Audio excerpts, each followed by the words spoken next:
Hey there, everyone, and welcome to another episode of Howl About It, the show where we celebrate the indie gaming scene and explore the heart and soul behind it. This week, we have another dev from one of the games that I used to speedrun, Ion Fury. Please welcome, hailing from Finland, we have Max or Oasis. Hello, hello. Yes. Yes, Oasis here. I, you could say, lead level designer slash director for Iron Fury and eventually Aftershock. Part of like I would say a quarter of the levels for the game overall. Doubled in pretty much every map in the game more or less. But one of the main designers, the level designers for the game. All right. So, as always, we're going to start off with an easy question. Again, about 15 questions total coming from me, and then we'll open it up to chat. So, first one is so I I did as with every guest I have on, I always try to research them a bit, and I looked at over your YouTube channel where you did a lot of like some of your speed runs and map making stuff. I saw that you dabbled a bit in Doom and Quake before you ultimately settled on Build Engine. So what made you decide on Build over everything else? Yeah, so it's actually going back a little bit more, I would say that a lot of the early stuff I actually haven't released or really talked about that much. So I would say that going back to like even the school days, like back in the late 90s, I was kind of scribbling levels on paper, and I actually started level designing with back in I would say 1997 or 99 or something like that with Mario Free ROM hacking. That was with the old MS-DOS Mario Improvement tool, and that was kind of like designing levels, and it was really cool to finally like get to play the creations yourself, and that was kind of like revolutionary. And later on, because this was back in the days when people really didn't always have access to the level editors or the original CDs. So like people were sharing games around LAN parties and whatnot. So in the late 90s, it was really cool. I discovered that there's actually a whole level editor for Duke 3D, and this is how I discovered the build engine. So it was it was me and my friend basically had no manual for the editor, and we just were basically listening to Bone Funk MC in stereo. I dragged my computer to my friend's place with a snow sled, and we were basically building levels for a year or something like that, on and off. And then a little bit later, I would say that so we kind of gave up on Build Engine for quite a lot, and around early 2000s I still made a couple of maps here and there, dabbling around with the editor, but nothing serious, like nothing release worthy. It was i it was much later, I would say around 2011, when one of my friends, 2010 2011, one of my friends, goes by the nickname Halidas, got me involved with the introduced me to Doom Builder and level editing for Doom. And I hadn't touched like sector-based level design editors for such a long time. I did a little bit of Counter-Strike level editing before that, but then it kind of got me back of understanding how sector-based editors work and how the parallax guys and everything, how to do real 3D. And it just kind of like I finally felt like it clicked for me, how to design levels in a sector-based 2.5D engine. And from the Doom engine, I moved a little bit to the Quake, and then I kind of finally feel like the level design process and everything kind of matured in my head, and then I decided to revisit Duke 3D after all those years and kind of like take on the challenge with Build Engine, because I always like Duke 3D was like one of my favorite games from back in the day, and that's something I always preferred over Doom Engine and Doom games and so on. So it's like it was really great to come back to Duke 3D after all those time and experimenting with the effects, and was hanging around the IRC channel for Eduke 32. So I kind of like got a little bit back to the scene and experimenting with effects and was experimenting with the effects with Daedalon, who's another member in the community, and then ended up making the Slum Noir map that was released back in 2014. So I was don't let my employer know, but I basically repurposed a lot of my night shifts for the purpose of making some of that map. So it was slow night. So I was basically doing a little bit of Duke mapping on the side, and that was kind of like my first serious map I sort of ended up releasing after all those years. So yeah, started back in '98, something like that, perhaps with the build engine, and it took me until like 2014 to get my first map out, released out in the public that I could say is a proper map. So you started around the same time, maybe a year later after Geyser got started with Doom mapping.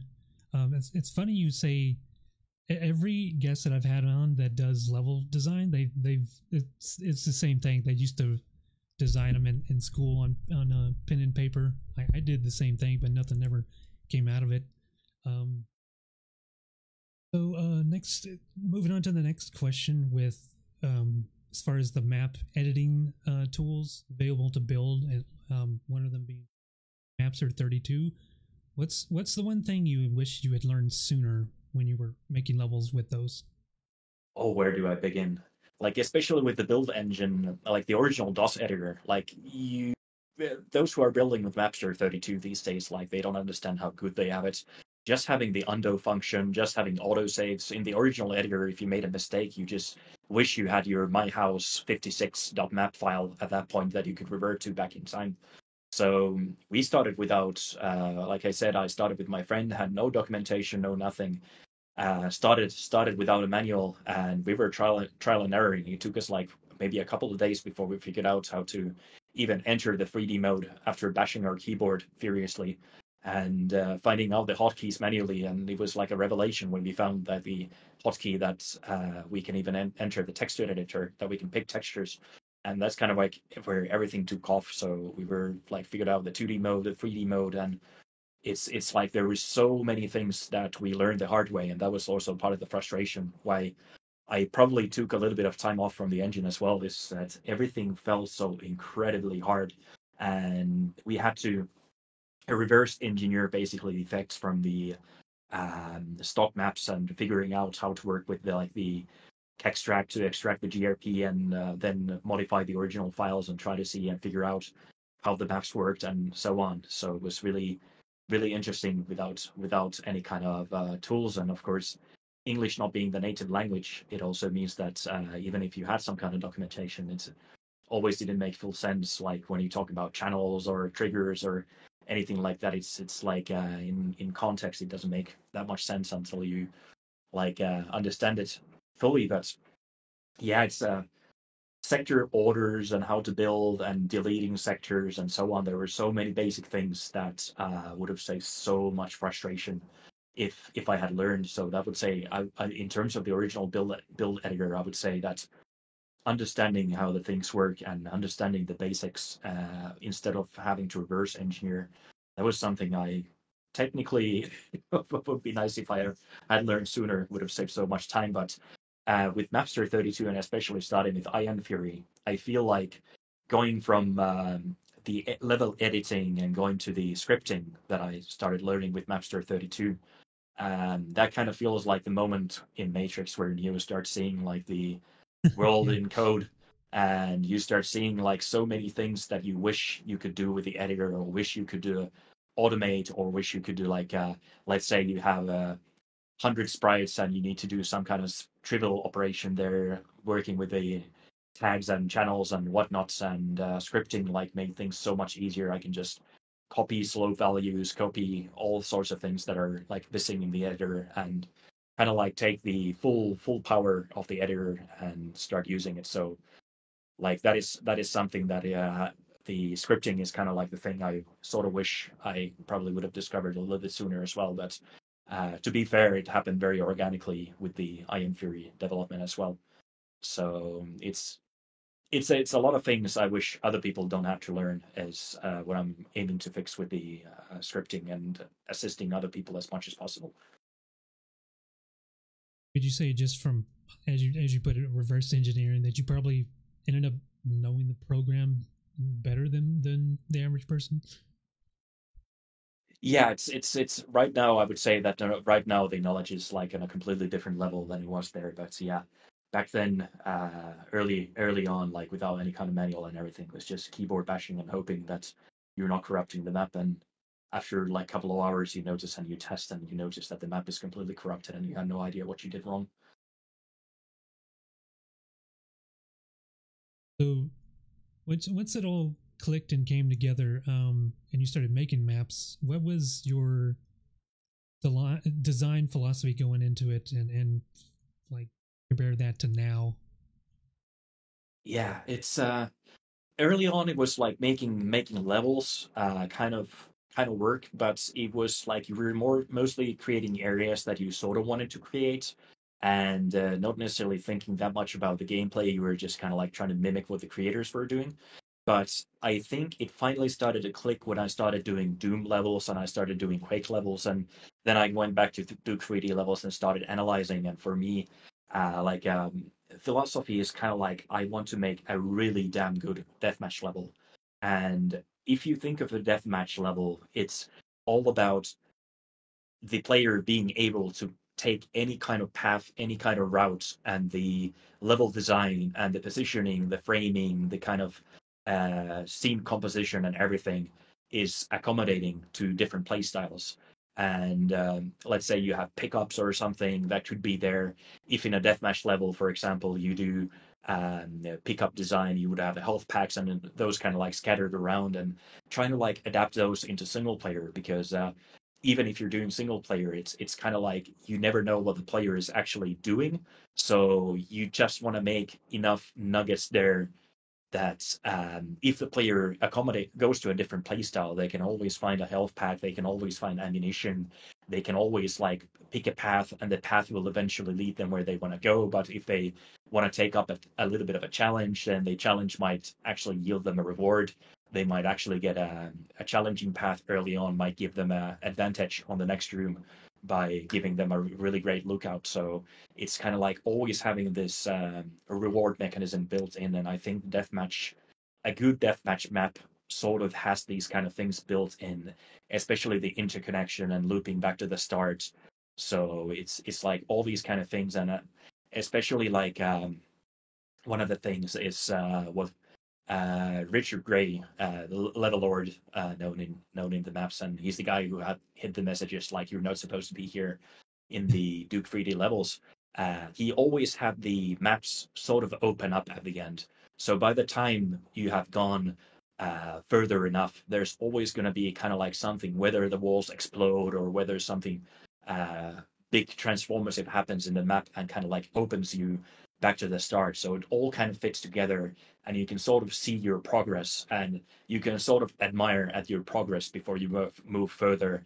And especially seeing the target early on, and this is also what Valve has said, that always try to have the progress at the start. So I feel like the having this progression sense of progression tied to the deathmatch map, it's just naturally all comes together, and that's kind of like what I really want to accomplish on every map I do. And in kind of like if you look on Iron Fury and you look at Zone 3, even though it's kind of like the layout itself kind of complements it, but every level kind of opens up at the very end before you go away. It's like almost like an open exploration, kind of like an open world. And the same with the Aftershock mall map. It's kind of like opens up and everything sort of makes sense at the end. Yeah, you mentioned Zone 3, which I'm pretty certain now that was your zone, right? Yes, Zone 3 was my zone. Aside from the baseball level, which is the secret map, I did do like some effect work there, but the whole high rise and Zone 7 was also like I would say that Zone 7 is a bit of an exception to this style because it was intentionally made linear to kind of have like a final gauntlet. And you had mentioned how at the start of the level you wanted a good design, and is seeing your goal right at the start of the mission. And I think you did that in I'm forgetting the exact map, but it's one where you can see the elevator right there at the start, and but it's doesn't have any power, and so you're kind of circumventing all around and eventually restoring it and moving on to your next destination. So I think you nailed it there with that. Um, Yeah, so that is the second floor, which was second floor, part of okay. the preview campaign. And so, what would you say makes for with all that you mentioned? We can get. Do you have any personal examples of bad level design? Yeah, so I would say the kind of like not necessarily bad level design per se, but I would say maybe a design philosophy is that don't some levels are maybe trying to be too smart or maybe forcing the player too much to go towards a certain direction. So if you feel that there are some levels where it feels like the player might be handholded a little bit too much, I would say that modern games are sort of a prime example of kind of like a little bit level design that I try to avoid, which is like clip walls, for example, in maps, or having these kind of like invisible walls or invisible points where you cannot go. And personally, this is a point of a lot of arguments, even within the development team, and I've managed to upset people. But it's about inaccessible doors as well. So if you have areas in a map, a door is an invitation to explore the map. So for me, like, I always want to invite the player and encourage as much exploration and curiosity. So whenever a map prevents sort of the player doing what they feel that they want to be doing, because a map should be a sandbox, it should be a video game, it should be the main component with the game is to be interactive. So when you get denied this interactive component and the will to explore, I feel like that's like many levels. And when they force you through scripted events or something like that, I feel like that is a counter to what a level should be, or like what a game should provide the player. But in terms of like bad design is just like generic examples like signposting and just like not maybe being a little bit too focused on a single thing. So I would say that nothing necessarily is bad, but you should do playtesting always in the level, so you can tell when a level hasn't been playtested enough to kind of accommodate different play styles and accommodate the kind of moon logic that the designer might have, and stay away from that.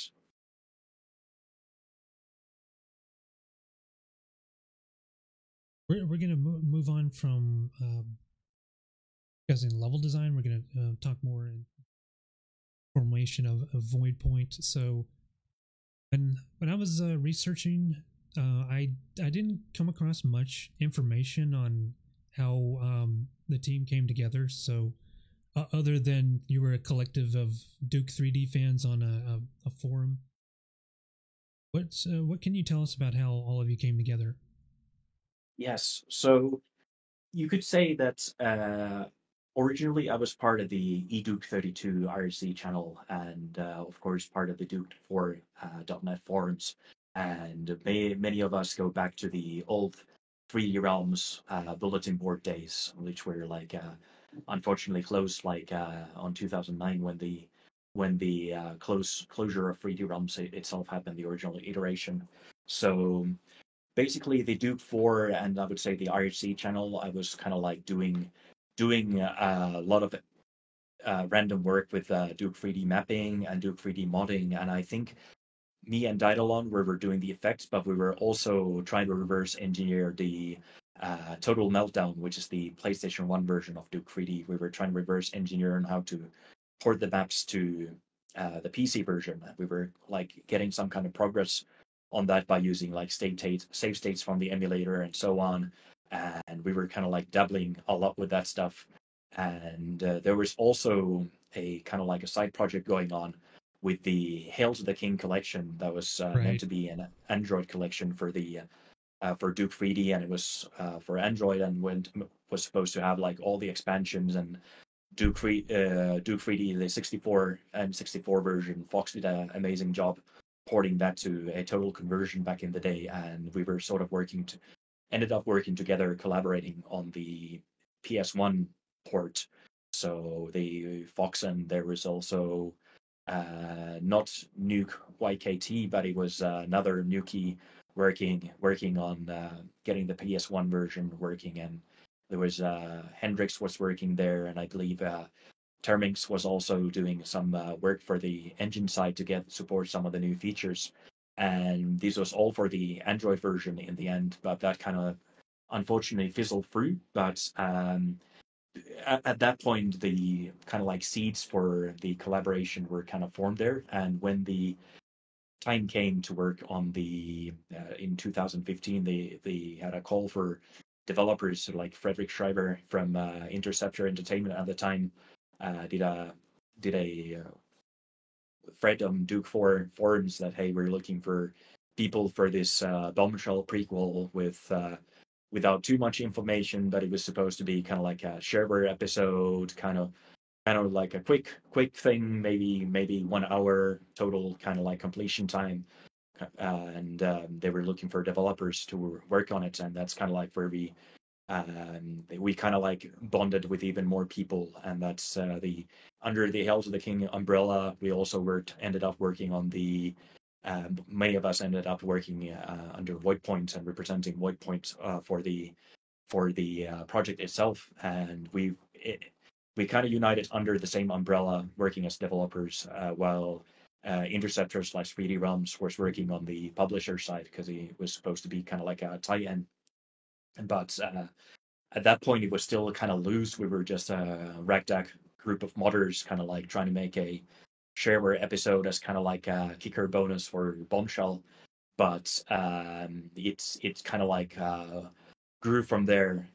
One thing led to another, but as many people know, the Bombshell itself didn't do exactly great when it was released in early 2016. So we kind of ended up fulfilling our end of the promise for making the preview campaign available. But we also decided that hey, what about we make a whole game out of this? And then it kind of became even stronger from there. So I would say that we ended up collaborating with a bunch of side projects in the end, but um, it's mostly just a bunch of developers who were involved with the Hail to the King project, and then in the end with the Iron Fury back in the day called Iron Maiden, and for a long time it was just called Project Washington internally when we even didn't have a proper name for the game. So that's kind of like the core formation of what Point is mainly Duke 4 net members and people from the IRC channel, and couple of people that ended up joining the development of the game in the end, like musician and couple of people working on graphics and so on. So it's kind of organically kind of grew from there. And by musician, you mean Yarko? Yes, exactly. And it's a typical Finnish recruitment situation where you're partying and both of you are super drunk. You present the projects, and he's like, "Yeah, I can make music for that." Okay, and then we have musicians. So, but he's a great guy. I've we meet time to time during like we know each other from demo scene events and demo parties. So that's like something I was frequently part of when I was like actively in Finland. So Really admire his work. Ion Fury wouldn't be the same without his music. Something oh about yeah, it is so distinct. And mentioned artists. Is it for you? Also picked up Cage. Cage, he was part of the Duke 4 crew as well, and then we had Esko Aho, who's working on the. He did the Void Point logo that you see at the start, so he like worked on the animation there, and when we needed it, and a couple of other people who have worked here and there. There's one friend of mine has contributed a couple of tunes, which is usually what you hear on the radio or like the shopping mall and whatnot. So there are a couple of people, not necessarily like working properly under Voidpoint, like Yarko. Yarko, I would say he would label him as under the same team, but a couple of ad hoc contributions here and there. But yeah, his Go ahead.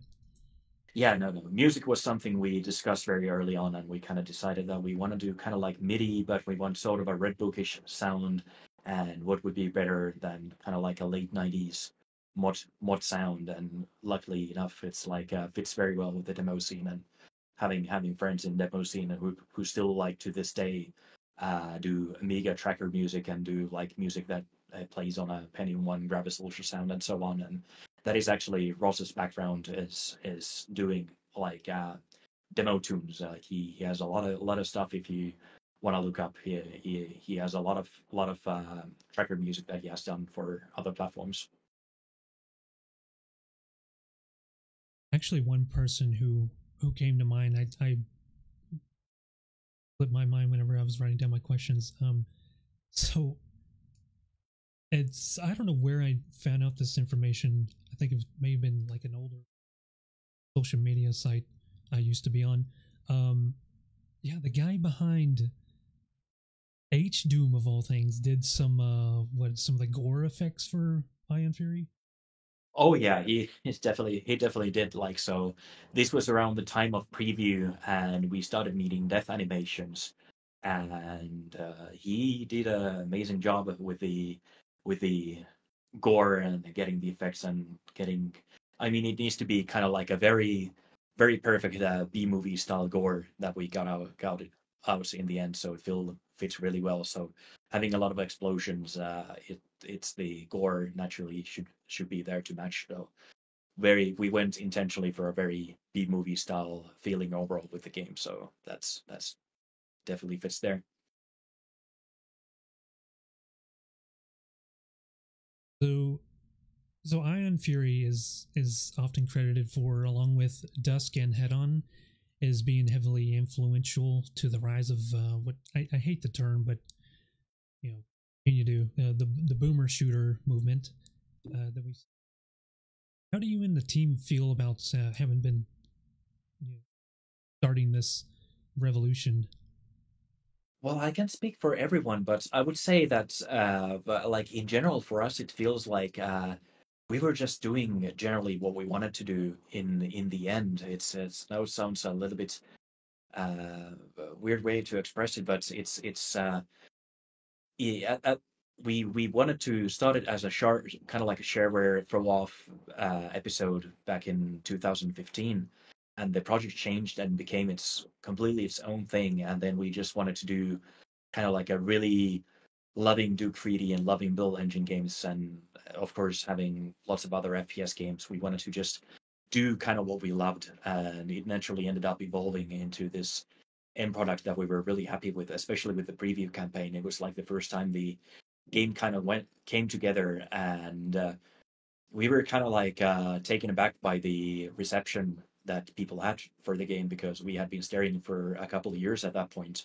And from our perspective, it was just like a cool thing that we did. But yeah, it's like we there were a lot of other games like Dusk was something we were definitely looking at the time. But Head On, I don't remember trying myself, but there were a couple of other games that we're working on at the time, and we kind of realized that early on it was the genre was still kind of like trying to find its feet. So there was a lot of procedural generation going on in the levels, and there was a lot of like Wolf 3D clones and so on going on, I would say. So we felt like we were in a really strange position where we're kind of using this really old, outdated engine and trying to make a kind of like a sleeper build out of the thing, and we really didn't know what to expect originally. So we're just sort of honored that people consider it like they a lot of people come saying that they consider like the build engine as the sort of holy quadrilogy now instead of the holy trinity that it used to be. So we're just taken aback and kind of humbled that it was received so well, and we're of course really proud of the end product as well. I remember I don't know where I heard about the game. I think it was like Steam actually, for once, making a good recommendation for me. I was like, "Oh, what is this? This is very retro looking," and like played through it. Love the hell out of it, and wish listed it like instant. Like I think one of the first games I ever wish listed, because I just didn't That's use the system, and yeah, I had no idea what it would turn into the game that it did.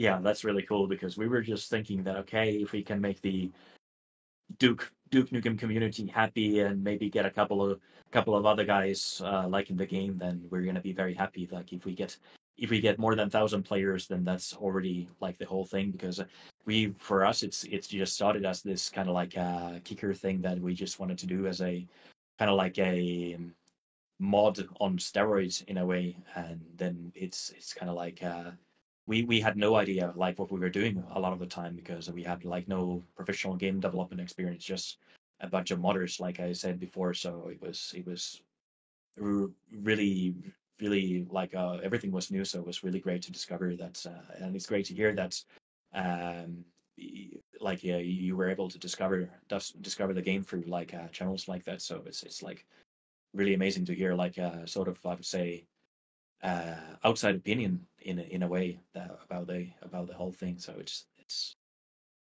other people than just do 3D grandpas are able to enjoy the game. So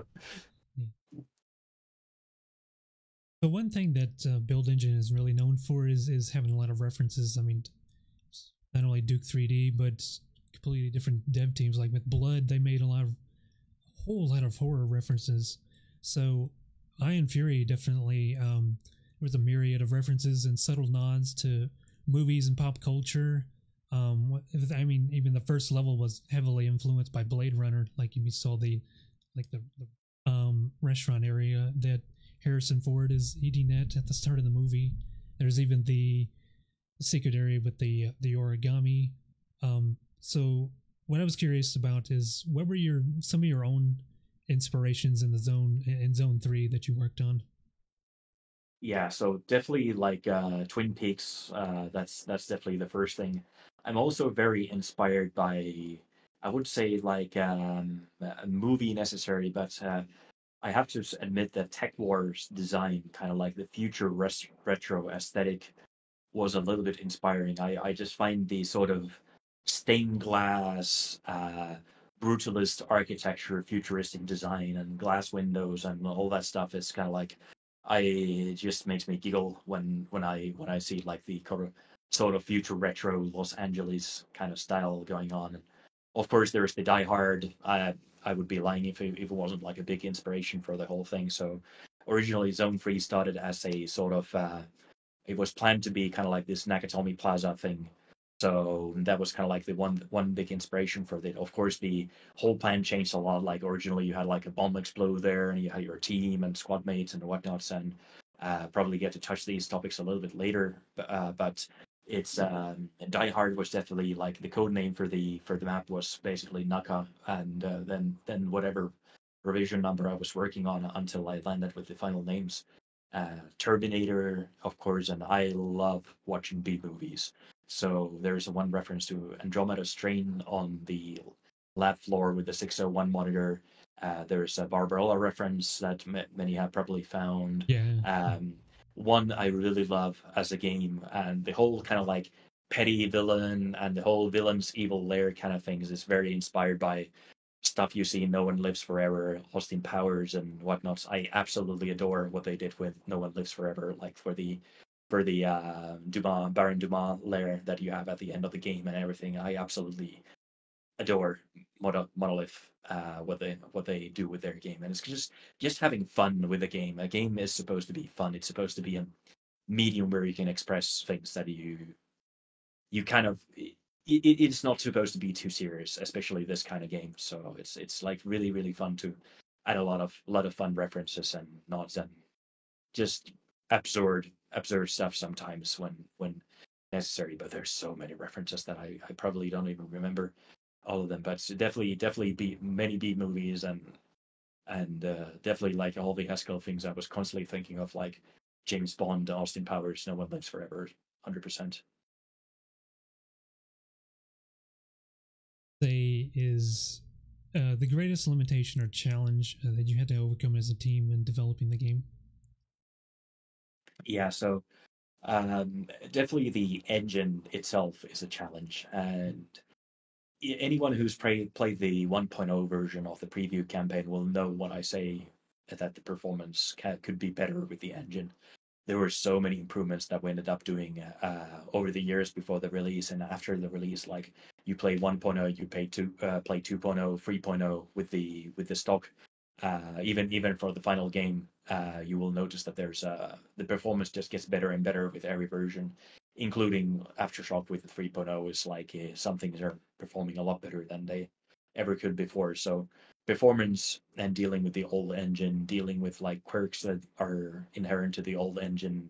And at one point we were exploring multiplayer, we were exploring like how to do modability and so on. And there's like a whole lot of challenges that you have um, with an old engine, but at the same time, it's also what makes it very interesting to work with. So you don't just have a blank canvas and throw a i7 at the problem and 16 cores or anything like that. So it's sort of like its own platform in a way when you're starting designing things. Is that you have to make sure that things stay true to what it can do, and it also limits you artistically. You can come up with very creative solutions and so on. So it's also these challenges can also foster some really creative solutions and try to work around the problems. But the biggest thing that all of this kind of like stem from is learning how to develop a game, and the performance is definitely a big part of it. So when you getting a game, getting a map done, or anything, it doesn't matter if it's some players are going to be running at 20 frames per second, some are getting butter smooth 120 frames per second, and so on. But you realize that you have to make a product that everybody can play.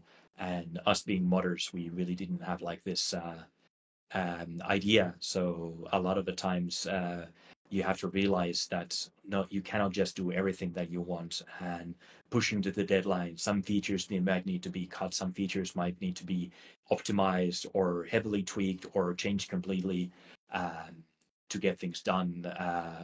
First of all, on time, and secondly, have them actually work and not be buggy, and understand that you're not just making the game for you, you're making it for paying customers who actually can complain, and you can actually have to do something about it. And of course, in from our perspective, we get very heartbroken when we do see crashes and people being upset or about performances and everything, and we try to address those. But yeah, it's like a learning curve that everybody plays differently and everybody's system plays differently. So that's it teaches a lot of humility.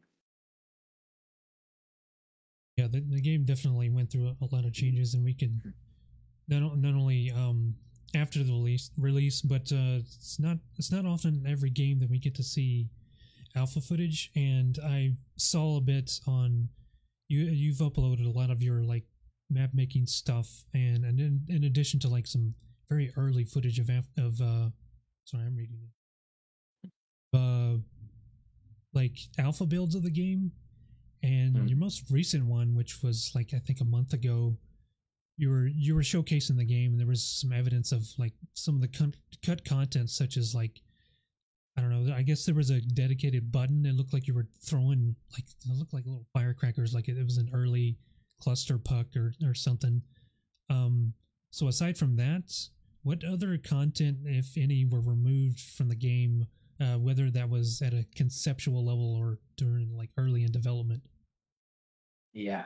So there was definitely a lot of stuff we were experimenting with, and um, the original concept for the game was kind of like you're gonna start from your military barracks. You're gonna make your way through the city and end up in what we were planning to be the Georgetown Canal, or we were just planning to have like a canal in the DC location. So that's kind of like the what we ended up being repurposed for Aftershock. And then from there, you would go to the tower that where Haskell would be, and that would be kind of like the Nakatomi Plaza thing. And from there, you would take an abandoned subway to kind of like outskirts with a abandoned hotel and eventually go to the evil guy's lair. So this was kind of like the original plan for the episode. So very early on, we were planning things like having NPCs, and there were going to be bomb defusal stuff you had to do, and actual like mission objectives. These were something we scrapped pretty early on. Like we never had a single NPC. We did have some dialogue, so there are some videos I believe that show like a dialogue system, and some people have been able to dig out the dialogue system that's been like buried in the code. But very early on, you would basically arrive on the Nakatomi Plaza building, and your squad mates would be there, and there would be like kind of like a bomb that went off and hurt a lot of your squad. So you were kind of like a leader of your squad, and eventually, like the whole plan was to have the you lose the arm and whatnot at the end. And this was like back when we were still working with the shareware premise and being a more closer tie into Bombshell itself as a prequel. But the NPCs and the bomb defusals and all this kind of like, let's just say, non 90s FPS in a build engine type of stuff, a lot of it kind of like went away at the same time we started working on the preview campaign. So the video I posted that you mentioned with the dedicated crackers that you throw around, that is basically the earliest prototype of the what came up the preview campaign eventually. So this was like we decided, okay, the Bombshell didn't do that well, so we're gonna just wrap up what we have and release it like this sort of campaign that ended up as the preview campaign, and we're gonna like fulfill our end of the bargain and get this like beta release out so people can play the prequel, and that's it. But the firecrackers that you throw were called bombets, and they actually ended up being the cluster launcher. So if you pay really close attention to the cluster launcher and what's going out of there, they are very similar, make similar sounds and bounce in a similar way. Early on, because you were a bomb defusal expert, so of course you're chucking around bombs as well. So the bombette was basically our version of sort of the quick kick that you had in Duke. So you basically have these infinite bombs that you could throw around, and the idea was kind of like have something like imagine if you had a kind of like a utility bomb like Bomberman or something where you could just explode walls, or have this kind of like a low power explosive that you could use as a utility, or you could use to stun enemies or do a little bit of damage. So that would kind of be your sort of like a secondary to your melee arsenal.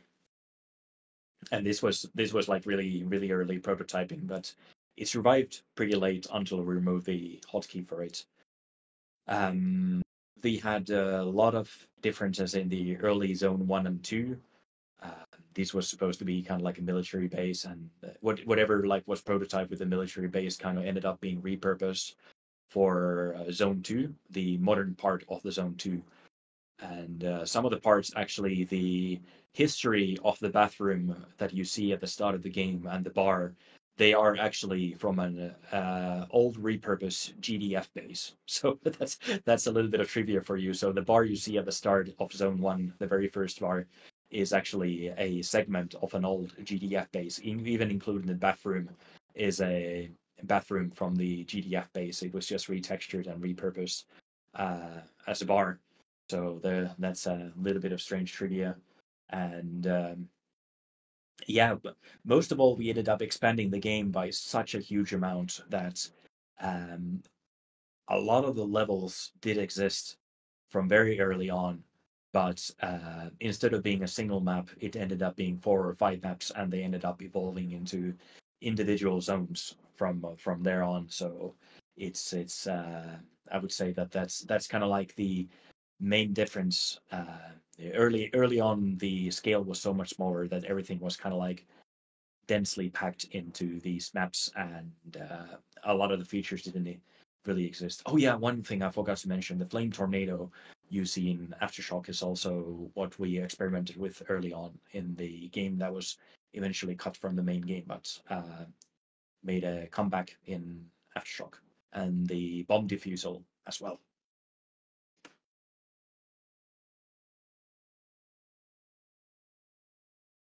It's the Ghostbuster type of trap that you can deploy, and it kind of like puts this flame tornado out and sucks all the enemies to it and damages them. Oh, that's a power up. Okay, right. I was drawing a blank there on what that was. Yeah. Crazy, but yeah, with that in mind, with the expansion in mind, the team addressed some of the feedback that the game received to expand upon the game, such as like a lot of people wanted wider, more open environments. A lot of the first game was like underground or in buildings somewhere. So this question is kind of similar to the last one. Were there any new design ideas that didn't quite make it to the expansion that you wanted to explore? Yeah, so with Aftershock, we were obviously more mature in terms of like game design and knew what we could do and what we couldn't do. And it's like the story you hear a lot of the times when people are making the sequel is that or if they're making an expansion, is that they finally know the engine and they finally are like much more comfortable with working with it. So I would say that with Aftershock, it was very much the same similar situation. So um, Aftershock is actually a collection a lot of the ideas that we didn't make into the main game. So the hover bike, the bombets made into the cluster launcher. The flame tornado made it in. We had some other things like the bomb defusal was one thing that made it into Aftershock, and the whole idea of arrange mode was actually originally supposed to be like a B game that you could start during the preview campaign. So you could do the preview campaign, but with mirrored maps and harder enemies and enemy placement and so on to add a little bit of replay value. So many of the ideas actually in Aftershock were ideas we originally wanted to implement in the main game, but just one way or another didn't make it to the main game because of time limitations or technical limitations, or just because they couldn't fit in with the designs we had at the time. So for Aftershock, I would say that there's a lot less that didn't really make it in the game. So we definitely many ideas that we started with. We first started with the locales, what we wanted to do. Very early planning, of course, had some changes that we didn't. I guess one idea we kind of wanted to experiment with was kind of like this. Uh, Kind of like stealing a viewport for an enemy, so you could take control of a mech or similar, and see like a viewport of the mech and kind of control it around. So it would kind of like render this small picture in picture, and you could kind of like move around or do things. That was like a very early idea we had, but it was scrapped very early on before we got anywhere. So that's probably one thing that comes to mind. And otherwise, we were very set early on with the locales, and we started with the prototyping with the final boss and what stuff we should do for the final boss very early instead of very late. And I would say bosses were one of the first things kind of prototyped for the game before most of the maps were even complete. And then we just wanted to make sure that we took all the feedback and all the experiences we had from the main game to heart, which was the outdoors and making more interesting bosses without the horde fights, and having the RPG, having more outdoors areas and so on. It was like all based on the feedback and what we thought we really wanted to see in the game. But they other things we were really exploring and we wish to have on release for Aftershock, unfortunately didn't happen, is workshop and having the modability to be a little bit easier. That's something we wanted to have for the main game as well. We're still exploring it, the workshop capability, but it's just something that we haven't unfortunately had managed to get into the game yet. So that's probably one of the bigger things we kind of like plan to have on time with Aftershock, but didn't have it on time. Still managed to find a way. I know there was one modder, I forget their name, they made well, last time I played it, it was just the first level of Turok. He made it in Ion Fury. I don't know if they expanded upon that, but people are dedicated enough and motivated enough, they find a way without the modding tools. Yeah, definitely. Yeah, I think he went by the name Vlad Stovshladia or something like that. Was And, the yeah, nickname? Yeah, I'm probably pronouncing it completely wrong, but yeah, he worked on a lot of like different mods, but that is also like the kind of like back end of making sure that the mods work with future versions and everything. It's good. We're unfortunately uh, kind of like limited modders, so if you create a more elaborate mod, then it means that you have to play it on a specific version, and that's completely on us. So that's kind of like a bit of a missed opportunity we wish to rectify with Aftershock, but um, we have some things we're kind of like planning, so it's not so we're not completely done with Iron Fury yet. So just a little bit of a hint. sure. So yeah, Not a new as expansion, but maybe somebody can come up with their own expansion. Maybe a modder can do that. So yeah, with Aftershock, there was a whole bunch of power ups added. Ones that I'm guessing that wanted to get in, and the base game but didn't have time for it. But so some of them can end up being like absurdly strong, especially the golden chip power up combined with the chain gun, where you just like rapid fire grenades. How did you balance the game around those? oh, we kind of decided with Aftershock that we want to go crazy. We want to give people the sort of power fantasy by giving way more crazy weapons. Like the cluster launcher is one really good example of like an absurdly powerful gun that you wish you had in the main game. So we kind of decided that okay, let's let people have fun. If they want to be overpowered, let them be overpowered. But at the same time, we decided okay, let's ramp up the enemy count and let's create some firepower and chaos and carnage to match. So people have done the main game, and let's kind of let the people enjoy the second game. So it's like you have played Super Mario 1 and now you go for Super Mario 2, the Japanese version, you can clearly tell that they kind of like went really crazy with the level design, creating these really, really weird designs and creating. They know that the players are so much better, so they can kind of like create these really advanced layouts and having bloopers fly in the sky and whatnot. But it also like means that you get to kind of like accommodate to the player. So we wanted to continue the skill level where the main game left off, and we knew that it's not gonna be fun shooting the same enemies over and over again, and we have the tankier enemies that are gonna be extremely boring to fight if you just have like boring weapons. So in a similar manner, like Doom 2 is very differently balanced in Doom 1 because you have the super shotgun.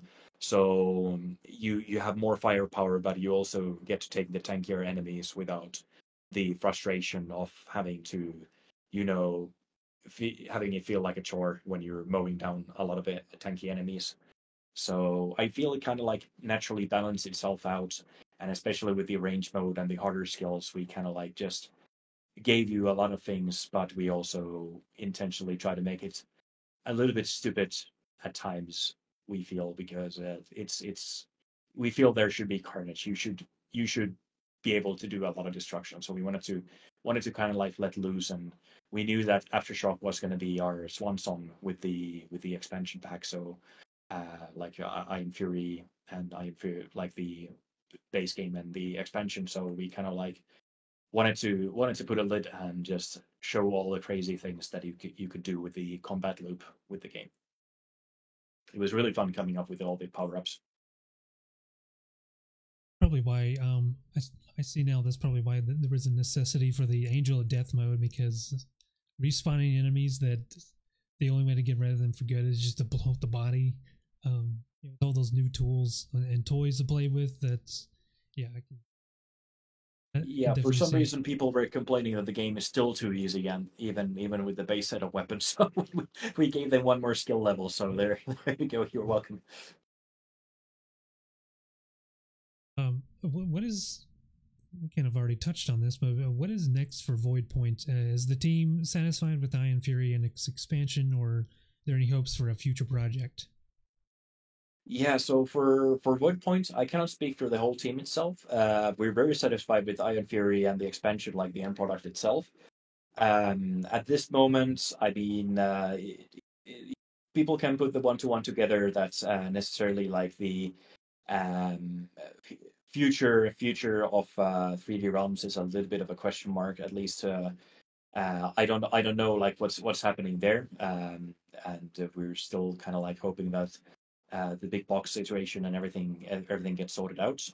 But we'll hopefully have updates on that soon as well. But any future projects in terms of like from Whitepoint perspective, I unfortunately cannot really speak. So for me, I'm not actively like game development is kind of like a side project for me. So it's I need to focus on my full time job at the moment. So that's a little bit on a pause. But last I heard, there's a little bit of other projects. Like there's the Deadly Kiss expansion project for Shadow Warrior that some of the team members wish to pick up at some point, and there are a few other community projects I think that they want to help polish and release because the team some of the team members that are working on these projects there like I know like just like with Iron Fury the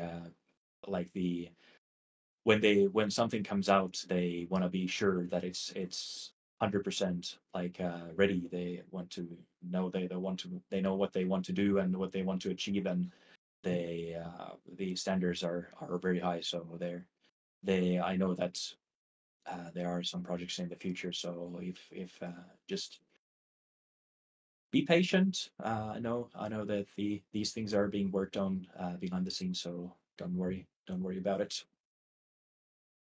When you say Shadow Warrior, you're talking the old build engine Shadow Warrior or the modern? Yes, exactly. I should have mentioned. So there's this Deadly Kiss expansion project that was kind of like one of the unfinished expansions that was worked by some of the same guys who worked on the some of the Duke 3D expansions.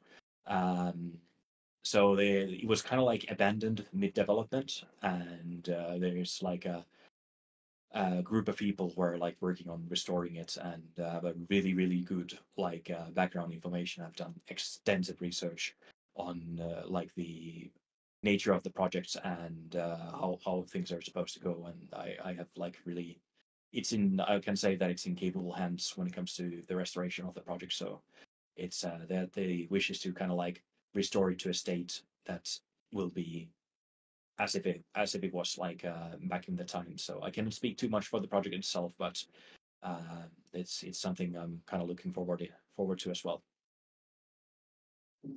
That's one I had never heard of actually. Eye out for it. That's I think that's all my questions for Iron Fury and Void Point. So these are kind of aimed more general questions aimed towards you.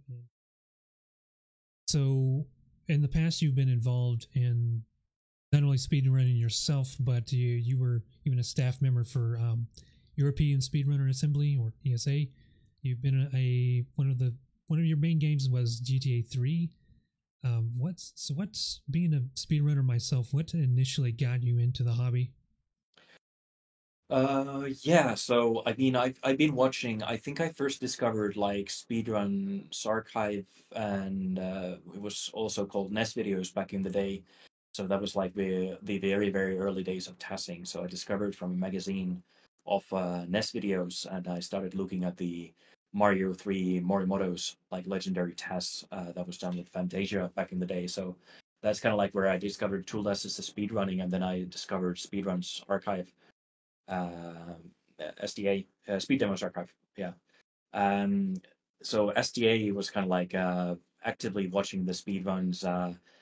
And I think it's like the first time when the marathon started, the very first classic games done quick, and that was like back in 2010. So and the whole kind of like live stream started. So I didn't seriously consider doing speed runs until like the live streaming era, which started in 2010, very early 2010. And I remember being a huge fan of GTA speedrunning and watching Silmaranza's 100% GTA free run. That was like mind blowing back in the day. That it felt like extremely highly optimized, even though nowadays it's like the standards are at a completely different level and people were doing segmented speedruns and whatnot. But then I met Drugi, Drugi 1XP username. It was doing Half-Life speedruns. So Half-Life, of course, was near and dear to my heart, and we started like routing together for Half-Life 1 single segment speedruns, and he eventually ended up doing the speedrunning light marathon. And I kind of ended up picking like, okay, well, I kind of like GTA Free, and I'm kind of pissed that people aren't doing live streams for GTA Free. So if nobody is doing live streams or streaming GTA games, then why not solve the problem yourself and start streaming for GTA? And then maybe hopefully people will get inspired and start doing GTA streaming as well. So I back in what might have been late 2010 or late 2011 when I started doing GTA free runs and kind of started routing the game, and I was using the Rebels segmented time as a reference back in the day, and trying to match and kind of learn the strategies and whatnot, and turning it into a single segmented run. I never would have been able to do Half-Life 1 myself, so it's like GTA 3 was near and dear to my heart. And eventually, I ended up learning more and more. And then in the SDA IRC channel, I also met a group of people like Adam AK, Freezered, and Flicky, and there was also TRDF, and we were doing Left 4 Dead speedruns. And later on, TRDF left pretty early on, but we started doing like 4-play cooperative speedruns and just a bunch of chit chatting and whatnot, and I was doing GTA stuff on the side, and then moving on to Vice City and whatnot, and met more people. Lots of us was one of the players who I met, and InteriorNet. And this was like when I did the run eventually at HDQ 2013. That was kind of like I was with some of the people I knew from Left 4 Dead, and that was kind of like where I sort of did my first marathon HDQ 2013 with GTA 3, and from there on, it kind of like exploded the whole GTA speedrunning scene. So when I did Vice City on bonus stream, that's when a lot of people got inspired to do Vice City speedrunning, and we kind of ended up forming this small IRC channel for GTA speedruns. And funnily enough, once it got more and more popular, and of course Josh was doing San Andreas stuff, and so was lots of us early on, and it kind of like exploded from there. And Pack joined in at some point. We were having trouble tracking speedrun times, so this was like very early on. He had like the what is now speedrun.com. He kind of did a prototype, and that was originally used for GTA speedrun tracking. That was like one of the primary games there, used as a beta testing. So that was kind of like where speedrun.com sort of started as well. Before that, it was like we were doing a bunch of stuff and speedruns live. So he was do 3D stuff. He was what I was doing with LL Cool J, who's like part of the friend circle that we kind of like ended up forming after AGDQ. And he was doing Duke 3D stuff. I was doing GTA free stuff, and Adam AK was joining the GTA free stuff, and they kind of like not started retweeting or like joined the stream or something, and it kind of like exploded from there. And the GTA speedrunning scene, and all of a sudden there were like thousands of people watching people stream GTA free. So and Vice City and San Andreas and whatnot, and this was before the release of GTA 5, so it was kind of like the whole thing kind of exploded from there, and the rest is kind of history for that game. So yeah, I can probably say that I was one of the very first people who was actually actively live streaming GTA speedruns on Twitch or Justin TV at the time when I started. So that's kind of like where the whole thing started. And if you love a hobby enough and you will eventually end up organizing and hating your hobby. So hobby becomes a jobby. So ESA, I did the speed run there, and of course, being a working a lot with live streaming and technology and AV and so on. So I ended up organizing there, being part of the tech crew, and I still here and there frequent organizing ESA, doing like AV tech stuff there, and long since have kind of like given up on speedrunning, but it's I still follow things time to time, and yeah, it's like did Tech War speedrunning back in 2014, and probably kickstarted the Tech War speedrunning scene as well. And there was FDNY Firefighter, kind of like casually doing that. But yeah, a bunch of friends end up meeting through there, and we still keep in touch actively and watch a lot of B movies together with some of the guys who I met through the speedrunning scene. So it's like yeah, the speedrunning scene and the people I've met there and watching the speedruns and whatnot still a big part of the life, and a it's evolved so much. It's just amazing to see how far things have gone since the early days from mid 2000s.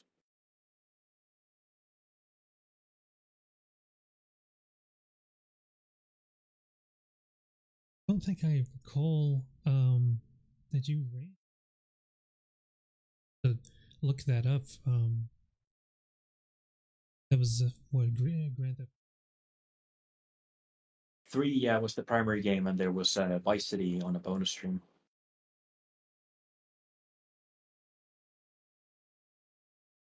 So I imagine with being there at the beginning of live streaming, you probably had a lot of attempts doing speed runs. So you probably encountered some moments that were probably pretty embarrassing. Was there any moments that you're willing to share?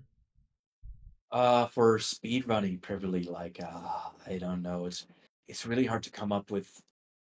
Like I try to think of something, but it's like I think what I mentioned the other day as well is that I remember like streaming Vice City at one point, and I realized like maybe an hour into the stream that my microphone was muted, and I kept talking to people and talking to like all sorts of things, explaining things, and then only realizing like midstream, like 1 hour in, that I was completely muted. And it was like pretty stupid thing, but it's like the most embarrassing.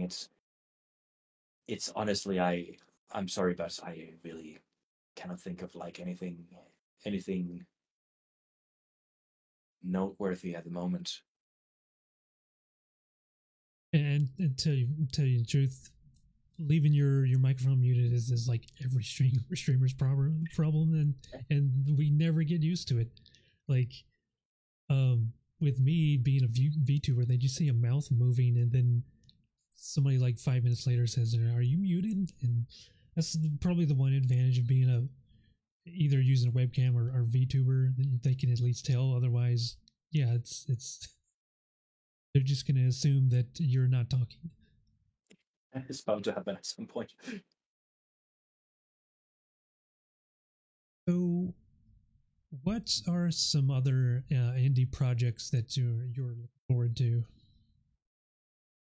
Um, I'm trying to think of like the kind of like indie projects, because to be honest, like it's like I barely had any time to game in recent years, so I've been very much out of the loop on a lot of the projects. So it's like there was like this really interesting kind of like a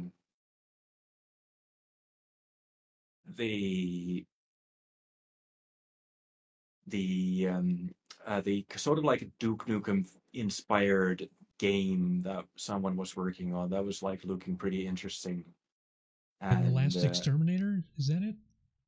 I think it might have been that, yeah, kind of like an urban Duke 3D style, with very much inspired by that. I feel like that is kind of like the sort of, if I were to like work on a next indie game, I would say, or like a style, then I would very much aim for the kind of like Quake 2, Quake 3, Unreal 1 kind of thing, where it should be like a proper 3D engine, but I feel there's still so much to explore with that kind of stuff. So that game was kind of like something that caught my eye. Was pretty interesting. I'm sure there are other projects as well, but I'm like my brain is blocking at the moment, thinking. What about Sulaco? Have you seen much of that? Sorry. Have you seen much of Sulaco?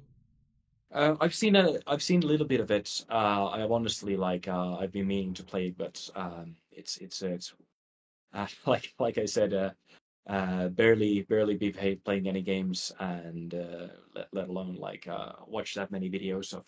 It's definitely like Sulaco. I From what I understand, it's aiming for a fear style shooter, and Right. it's kind of like it's a lot of like interesting nods that I've seen to Iron Fury as well. It's kind of cool to see that other people have been inspired. Like I cannot really say to like what degree, like but it's really cool that to create something that has sort of created a sort of a legacy of its own in a way that other games can sort of take the torch and carry it further. So I definitely intend to look into Sulaco at one point, and it seems that they have done a lot of their own interesting things with going towards a more fear-inspired gameplay and combat and so on.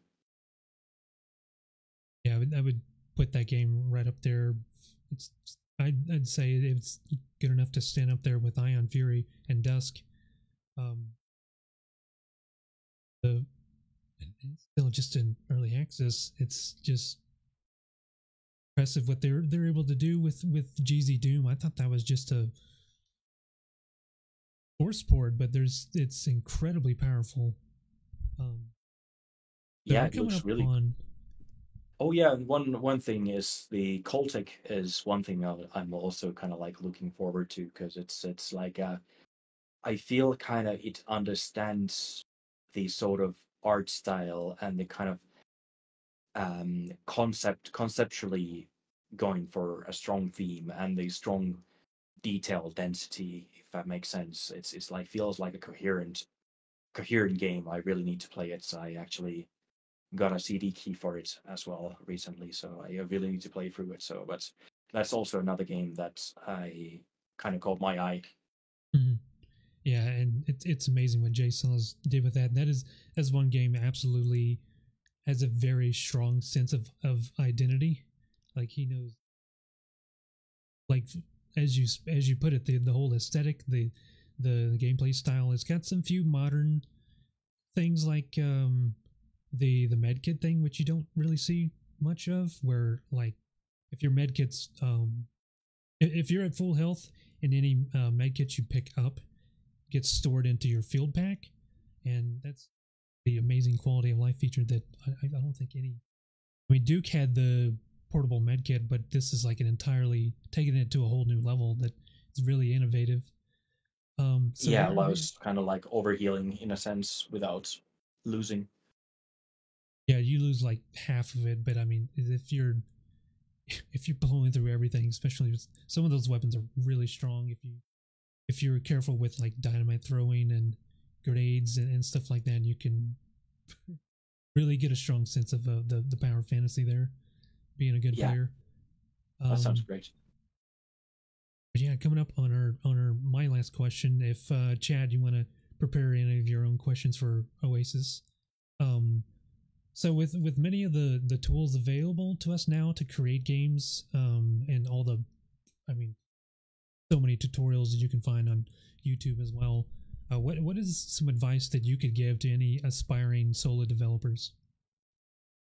Um, can't really speak for specifically for tools, considering that we probably use the tools that no people should probably be using if they want to make actual games in an effective way. But um, I would say that in general, like game development advice and getting that is from the get go, try prototyping things as early as possible and try to kind of like know what you're going for. It really helped us by having like a sort of brief game design document, especially if you're working with a larger group of people, knowing what you want to aim for, knowing the end goal, knowing the mechanics, prototyping the mechanics. It took us until the preview campaign, and that was like a year and a half, 2 years of development before we kind of understood what kind of game we are going for. And it's a lot of like time and effort to reach a point where you feel like, okay, we finally know what kind of game we're gonna have, and now we just need to do the rest of the game.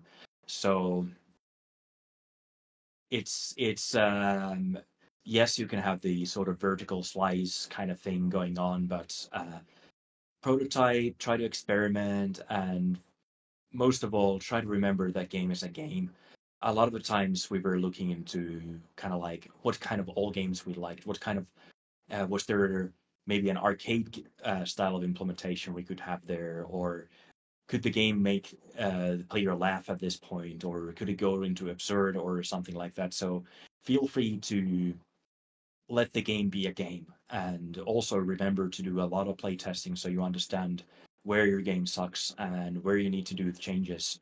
And it's that's kind of like a very important thing, is that you need to kind of be humble and listen to player feedback, and just tweak your core gameplay loop. And ultimately it needs to be fun. You need to enjoy the game, and other people need to enjoy the game. That's kind of like the a lot of the things is that when you're making a game, a commercial game, you're no longer just making a mod for yourself. You're making a game for others, and it's the end result that counts. We have a question here from Mazu. Wish I had good questions. I happen to be listening to a bunch of tracker music today from old Finnish DOS era games. Favorite games that use tracker music? Yeah, there were quite a few games. So of course, Death Rally uses tracker music, so that's a Finnish DOS game as well. And then of course there's the Jazz Jackrabbit, but that's not Finnish. But I would say that Death Rally, there was Tapan Kaikki, which is the sort of like you could say a DOS era version of Hotline Miami. That's kind of like a top-down shooty bang game that had tracker music. There's Wings that had like classic tracker music. I would say tracker music was kind of like the de facto default on a lot of old Finnish DOS games due to the demo scene roots. Probably forgetting some good games right now, but it's like Wings, I would say, has a couple of classic tunes, and of course, Death Rally is like amazing tunes there. And yeah, it's if you want old like good Finnish tracker music, then check out like old demos from Future Crew, for example. That's kind of like some of the composers went on to work for Remedy, and some of the guys working on Future Crew went on to work for Remedy, or for what eventually became the guys working on Future Mark and 3D Mark. Those are kind of like the same guys. They split off from Remedy. Some other people wanted to create more demos, and other people wanted to create games. So there's like the final reality that has a demo, sort of a sequel to second reality that also has tracker music. Um, yeah, there's a bunch of old Finnish DOS games will eventually have tracker music. The next question from Sventis. This is kind of I don't know if you were here from the beginning, Sventis, but this kind of we touched on this a bit. He wants to know what design path of the weapons were designed and included in the game, and were any cut due to balance. Yeah, so I don't say anything was necessarily cut to balance. We kept tweaking the weapons a lot. So initially, for example, we didn't have reloads.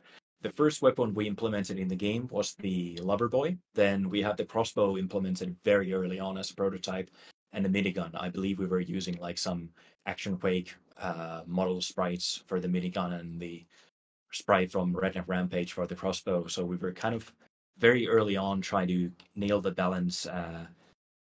Jonathan and Blackwell, our scripter for the game, was doing a lot of work just creating these sandbox maps and testing around with like enemies, and testing out the combat sections, and testing out the weapon balance. And it wasn't actually until very last minute to the preview campaign that we added like the SMG to the game. We felt like we need the SMG, so that was like the last weapon added before the preview campaign. And sort of having the enemies, the shotgunner enemies, were so late to the preview campaign that we didn't even have dedicated sprites for them. So early on, like I think the first preview campaign was probably using the first builds using the dedicated shotgunner sprites, but we just used the PAL swap very early on. So we kind of realized first we wanted to have crossbow be the sort of shotgun replacement, but we ended up having the shotgun in the game. So those were kind of like the things, and we RPG was kind of like we didn't want to have too many of the usual FPS trope weapons, but we kind of rolled back on some of the decisions as we realized that some of them are not working out as well as we thought, or we realized that it's not what people really expect. So it's in a sense we try to find the right balance between the weapons, but we also wanted to make sure that they're fun to use and unique. And something like the crossbow overcharge, I don't know how many times we had to end up nerfing it because you speedrunners keep finding new ways to break the game all the time. So it's probably the most adjusted weapon in the game is the crossbow's overcharge, because it kept breaking all the time. But we intentionally kept some of the things like the reload glitching and so on. We kind of found it funny, so some of the things we ended up keeping in the game. But it was a lot of tweaking and iteration, getting the balance right. And Jonathan did amazing work balancing those weapons, and us level designers could kind of trust that we only have to worry about making sure that the player has enough weapons and there's going to be enough enemies and the balance and enough health packs to go around, and the rest will be taken care of by just the good gameplay. No idea the SMG was added so late, and that's a hell of a weapon. I think the only one like it where you actually the only dual wield weapon in the game. So that was that like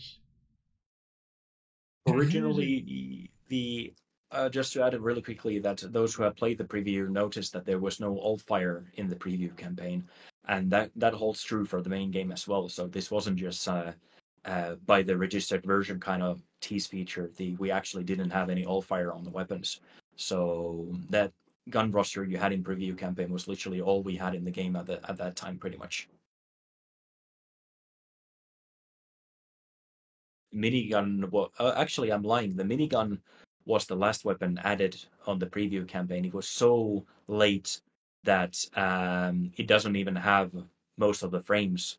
So that's why you don't get to keep the minigun or continue in the game, because it's just an illusion because the minigun wasn't complete at all.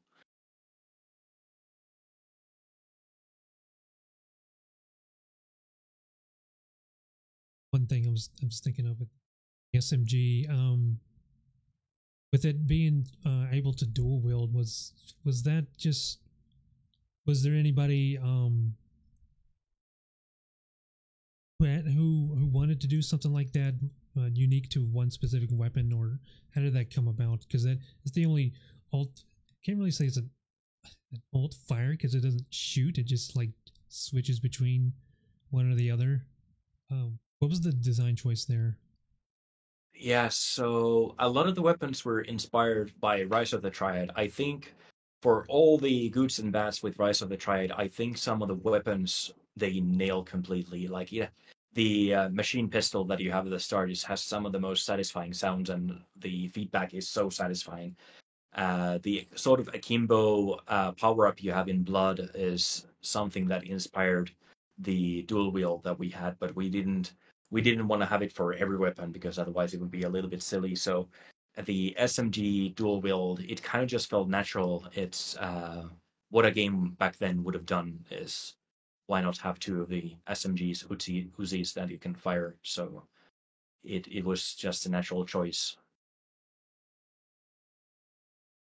I think that's all the questions from chat, and we can probably wrap it up here. But yeah, thank you again for coming on to talk with us. Yeah, thanks for having me. Yeah, if anybody has seen my speed runs of Ion Fury in the past, for pretty much any marathon, I've always had Oasis commentate for me, and he's always done a great job. So you can hear a bit more of that, the technical explanations, like especially behind the trick that I discovered completely by accident, ended up naming called the crapshoot. You know, that one's probably the most like technical of any trick. But It involves multiple dimensions in Build Engine. literally, yeah, is literally transdimensional, that trick. But yeah, appreciate you coming on, and we're gonna let you get back to your evening, and I'm gonna play some Aftershock here. Thank you very much.